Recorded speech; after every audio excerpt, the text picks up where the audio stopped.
ದುಡ್ಡಿಲ್ಲ ಅಂದ್ರೆ ಹೋಗಿ ಜೈಲಿಗೆ ಸೇರ್ಕೊಂಬಿಡಿ ಶಿವಾಯನಮ್ಮ ಅಂತ, ಇಲ್ದಾರೆ ಹರಿದ್ವಾರಕ್ಕೆ ಹೋಗ್ಬಿಡಿ ಕಾವಿ ಹಾಕೊಂಡು. ಆಕ್ಟಿವ್ ಪಾರ್ಟಿಸಿಪೇಷನ್ ಅಂದ್ರೆ ಬಡ್ಡಿ ಮಗಂಗ್ ಹಾಕ್ರಲ್ಲೇ ಅಂದಾಗ ಇವನು ತಕೊಂಡು ಅಲ್ಲೇ ಇರೋದು ಏನಾರು ತಕೊಂಡು ಎಸೆಯೋದು ಹೊಡಿಯೋದು ಮಾಡೋದು. ನ್ಯಾಯವಾಗಿ ಅಯೋಗ್ಯ, ಬಿಡಿಸ್ಬೇಕಾಗಿತ್ತು ಜಗಳನ, ಹೊಡಿಬೇಡ್ರು ಅಂತ. ಅದು ಸುಳಿ ಏನ್ ಮಾಡುತ್ತೆ, ಅವ್ನು ಯಾವನ್ನೋ ಹೇಳ್ಕೊಂಡೋಗಿರೋದ್ರ ಜೊತೆಗೆ ಎಂತ ಈಜ್ಗಾರ ಇದ್ರು ಅವನು ಹೇಳ್ಕೊಂಡೋಗ್ಬಿಡುತ್ತೆ. ಸುಪ್ರೀಂ ಕೋರ್ಟ್ನವರು, ಹೈಕೋರ್ಟ್ನವರು ಎಲ್ಲ ಬೇರೆ ಬೇರೆ ಹೈಕೋರ್ಟ್ನವರೆಲ್ಲ ಇನ್ನೂ ಒಂದ್ ಹೆಜ್ಜೆ ಮುಂದೋಗಿ ಬರೇ ಕಟ್ಕೊಂಡವಳ್ಗಲ್ಲ ಇಟ್ಕೊಂಡವಳ್ಗೂ ಕೊಡ್ಬೇಕು ಅಂತ ಹೇಳಿ ಮಾಡಿದ್ದಾರೆ. ಈಗ ಅಷ್ಟೊಂದ್ ಜನ ಹೋಗಿದಾರಲ್ಲ ಶೆಡ್ಡಲ್ಲಿ ಇದ್ದವರು, ಎಂತೆಂಥ ಕ್ರೈಮ್ಗಳನ್ನ ಮಾಡಿದವರು, ಎಂತೆಂಥ ಕಳ್ಳತನ ಮಾಡಿದವರು ಇವತ್ತು ಆಶ್ರಮಗಳನ್ನ ಸೇರ್ತಿರೋದು ಯಾಕೆ? ಒಂದಕ್ಕಿಂತ ಹೆಚ್ಚು ಮದುವೆ ಆದರೆ ಕಾನೂನು ಏನು ಹೇಳುತ್ತದೆ? ಒಂದನೇ ಹೆಂಡತಿಯನ್ನ ಹೇಗೆ ನೋಡಿಕೊಳ್ಳಬೇಕು, ಎರಡನೇ ಹೆಂಡತಿಯನ್ನ ಹೇಗೆ ನೋಡಿಕೊಳ್ಳಬೇಕು, ಗಂಡ ಹೆಂಡತಿ ನಡುವೆ ಜಗಳ ಆದ್ರೆ ಕೋರ್ಟಿಗೆ ಬರಬೇಕಾ ಅಥವಾ ಮನೆಯಲ್ಲಿಯೇ ಪರಿಹಾರ ಪಡೆದುಕೊಳ್ಳಬೇಕಾ? ಹೌದು, ಇಂತಹ ವಿಷಯದ ಮೇಲೆ ಕೋರ್ಟ್ನಲ್ಲಿ ಇವತ್ತು ವಾದ ವಿವಾದಗಳು ನಡೆದಿದ್ದವು. ನಿಜಕ್ಕೂ ಈ ವಿಡಿಯೋ ನಿಮ್ಮ ಕಣ್ಣು ತೆರೆಸೋದು ಗ್ಯಾರಂಟಿ.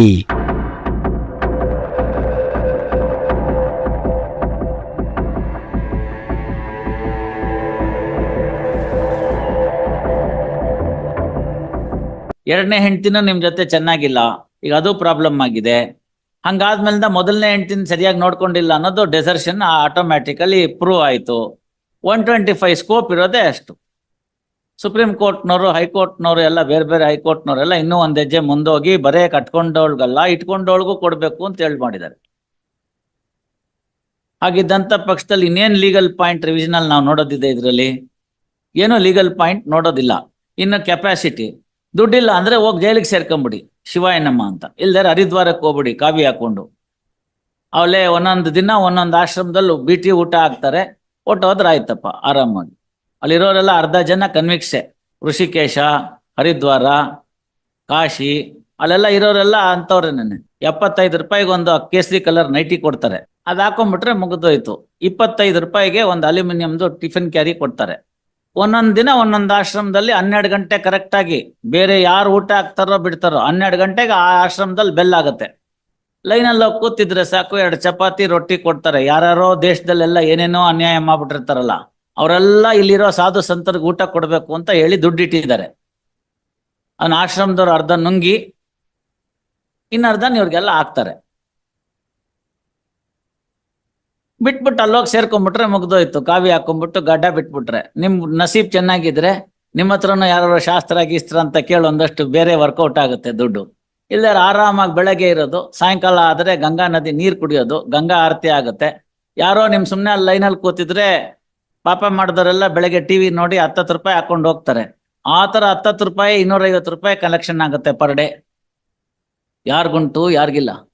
ಬೇಡ ನಾನು ಇಲ್ಲೇ ಇರ್ಬೇಕು ಅಂತಾದ್ರೆ 1ನೇ ಹೆಂಡತಿ, 2ನೇ ಹೆಂಡತಿ, 3ನೇ ಹೆಂಡತಿ ಅಂತ ಇದ್ದು ದುಡ್ದು ತಂದಾಕಿ ಅವ್ರನ್ನ ಕಾಪಾಡಿ ಅಂತಾರೆ supreme ಕೋರ್ಟ್ನವರು.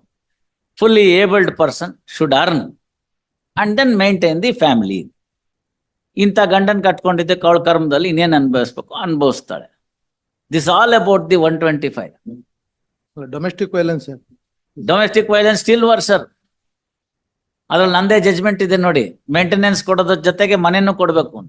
C in domestic violence the purpose is to first to restoration of the domestic comforts. ಗೊತ್ತಾಯ್ತಲ್ಲ? ಅದು ಕೊಡಲಕ್ಕೆ ಆಗ್ಲಿಲ್ಲ ಅಂತ ಇಟ್ಕೊಳ್ಳಿ. ಉದಾಹರಣೆಗೆ ಬಾಡಿಗೆ ಮನೆ, ಅವನೇ ಬಾಡಿಗೆ ಮನೆ ಬಿಟ್ಬಿಟ್ಟಿರ್ತಾನೆ, ಎಲ್ಲಿ ಸೇರಿಸೋದು? ಅಂತಹ ಸಂದರ್ಭದಲ್ಲಿ ಅವ್ರಿಗೆ ಕೊಡ್ತಿದ್ದಂತ ಕಂಫರ್ಟು ಏನಾಗ್ತಿತ್ತು ಅದಕ್ಕೆ ಸೂಕ್ತವಾಗಿರ್ತಕ್ಕಂಥ ಅಮೌಂಟ್ನ ಮೇಂಟೆನೆನ್ಸ್ ಅಂತ ಕೊಡ್ಬೇಕು. That is the last priority.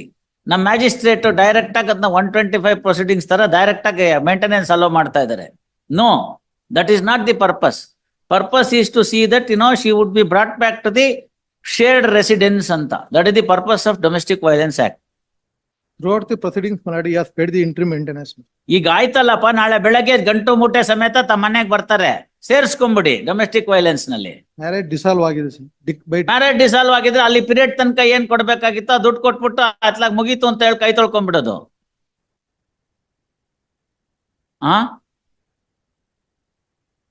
ಅಷ್ಟೇ ಇರೋದೀಗ,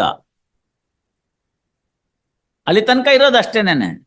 if the marriage is dissolved you will have to pay some amount. Pay that amount and be done away with it. Initially, my lord, the petitioner has filed the restitution of conjugal rights. ಆಯ್ತಲ್ಲ ಇವ್ರೆ, ಅದೆಲ್ಲ ಮುಗಿದೋಯ್ತಲ್ಲ ಈಗ. thereafter diverse. ಅದೆಲ್ಲ ಮುಗ್ದೋಯ್ತು ಈಗ. We have past last stage ನಾವು ಈಗ. Question of ಏನ್ ದುಡ್ಡು ಕೊಡ್ಬೇಕು ಅದನ್ನ ಕೊಟ್ಬಿಟ್ಟು ನಿನ್ ದಾರಿ ನಿನ್ಗೆ ನನ್ ದಾರಿ ನನ್ಗೆ ಅಂತ.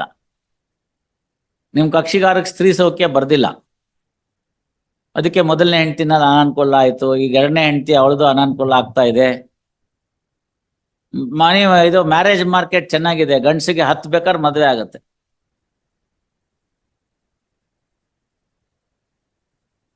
ಏನ್ ಮಾಡೋದು? ಸಮಾಜ ಹಂಗಿದೆ, ಕಾನೂನು ಹಂಗಿದೆ. ನೀವೇನ್ ಕೊಡ್ಬೇಕು ಕೊಡಿ, ಅದನ್ನ ಕೊಟ್ಬಿಟ್ಟು ಮುಗಿಸಿ. ಈಗ ಎಷ್ಟು ಕೊಡ್ಬೇಕು ಇನ್ನ ಬಾಕಿ? 2 lakhs. 2 lakhs. They have not paid single rupee. 2 right. lakhs. ಅದನ್ನ ಎಷ್ಟು ಕೊಡ್ತಾರೆ ಈಗ? ನೆಕ್ಸ್ಟ್ ಡೇಟ್ ಅಲ್ಲಿ ಎಷ್ಟು ಕೊಡ್ತೀರಾ ಹೇಳಿ? This honorable court is granted. ಸ್ವಲ್ಪ interim. ತಡೀರಿ ಇವ್ರೆ. ನಿಮ್ಗೆ ದುಡ್ಡು ಬೇಕೋ ಬರೀ ಕೋರ್ಟ್ ಆರ್ಡರ್ ಬೇಕೋ? ಪೇಪರ್ ಡಿಗ್ರಿ ಅದು. ಅಲ್ಲ, ಇಂಟ್ರಿ ಆರ್ಡರ್ ತಗೊಂಡ್ರೆ 1 ಲಕ್ಷ ಡೆಪಾಸಿಟ್ ಅಂತ, ಅದು ಡೆಪಾಸಿಟ್ ಮಾಡಿ. ಅದನ್ನೇ ಕೇಳ್ತಾ ಇದೀವಲ್ಲ ನಾವು, ಸ್ವಲ್ಪ ನೋಡೋಣ ಅಂತ. But from the year 2010 to 2017. No, mister. You have to deposit 1 lakh as per the interim order. How much you have deposited? But ask my client, my lord. No, ನೀವ್ ಹೇಳ್ಬೇಕು. ನಿಮ್ ಕ್ಲೈಂಟ್ ಏನ್ ಗೊತ್ತಾಗತ್ತೆ? ನೀವ್ ಹೇಳಿ ಈಗ. ಪಾಸ್ ಓವರ್ ಮಧ್ಯಾಹ್ನ ಕೇಳಿ, ಇಲ್ದಿದ್ರೆ I dismiss it for non prosecution only on that ground. ಸ್ವಲ್ಪ ಜವಾಬ್ದಾರಿ ನಿಮ್ಮೇಲೂ ಇರ್ಬೇಕು. ಒಬ್ರದ್ದು ಸ್ವಾತಂತ್ರ್ಯ ಹರಣ ಆಗಿದೆ, ಒಬ್ಬಂದು ಜೀವ ಹೋಗಿದೆ, ಗೊತ್ತಾಯ್ತಲ್ಲ? ಇವನೇ ತಪ್ಪಿತಸ್ಥ ಆದ್ರೆ ಬೇಗ ಕರೆದು ಗಲ್ಲಿಗಾಕಿ ನಮ್ದೇನು ತಕರಾರಿಲ್ಲ. ಅವನಲ್ಲ ಅಂತಂದ್ರೆ ಸುಮ್ನೆ ಆ ಜೈಲಲ್ಲಿ ಕೂತ್ಕೊಳ್ಳೋಂಗ್ ಇರ್ಬಾರ್ದು. ಪ್ರೆಸೆಂಟ್ ಅಂದ್ರೆ ಏನ್ ಮಾಡಿದ್ರು? ಕಾಂಟ್ರವರ್ಸಿ ಆಗಿ ಹೇಳ್ಬೇಕಲ್ಲ ವಿನಯ್. That is true. ನಾವ್ ಹೇಳಿಲ್ಲ ನಾವೇನ್ ಮಾಡಕ್ಕಾಗತ್ತೆ? ಅರ್ಥ ಆಯ್ತು ಇಲ್ವೋ? 149 ಇದ್ದಾಗ ಇಂಡಿವಿಜುವಲ್ ಓವರ್ ಟ್ಯಾಕ್ಸ್ ಬೇಕಾಗಿಲ್ಲ. ಒಬ್ಬ ನೋಡಿದ್ರೆ ಎಲ್ರದಕ್ಕೂ ಅದ್ ಬರುತ್ತೆ ಅನ್ನೋದು ಕಾಯ್ದೆ. ನೀವು ಅದನ್ನ ಅಬ್ಜೆಕ್ಷನ್ ಬರ್ದಿದ್ರಿ ನಾನು ತಗೋತಾ ಇದ್ದೆ. ಬರ್ದಿದ್ದೀರೇನು? ಇಲ್ಲ. ಬರೆಯಕ್ ಗೊತ್ತಿಲ್ಲ. ಕೇಳಿದ್ರೆ ಸಾಹೇಬ್ರು ಗಟ್ಟಿಯಾಗಿ ಮಾತಾಡ್ತಾರೋ ಅಂತಾರೆ. ಇವಾಗ ಇದನ್ನ ಯಾರು ಹೇಳ್ಬೇಕು? ಮರ್ಡರ್ ಕೇಸು ಹೆಂಗ್ ಕೊಟ್ರು ರಾಧಾಕೃಷ್ಣ? ಅದಕ್ಕೆ ಬರೋದು ಪ್ರಾಬ್ಲಮ್. ನನ್ನ ಹತ್ರ ನಿಂಗೆ ಪ್ಯಾರಿಟಿ ಹೇಳ್ದಲ್ನೇ ಸುಮ್ಮನೆ ಕೇಳಿದ್ರೆ ಏನಾರು ಮಾಡ್ಬೋದು. ಪ್ರಾಬ್ಲಮ್ ಬರೋದೇ ಅಲ್ಲಿ. ಇಲ್ಲಿ ನೋಡು, ಅವ್ರಿಗೆ ಗೊತ್ತಿದೆ, ನೀ ತಿಳ್ಕೊ. ಅರಿಜಿತ್ ಪಸಾಯತ್ ಸಾಹೇಬ್ರದ್ದು ಒಂದು ಜಜ್ಮೆಂಟ್ ಇದೆ ಸುಪ್ರೀಂ ಕೋರ್ಟ್ ಇಂದು.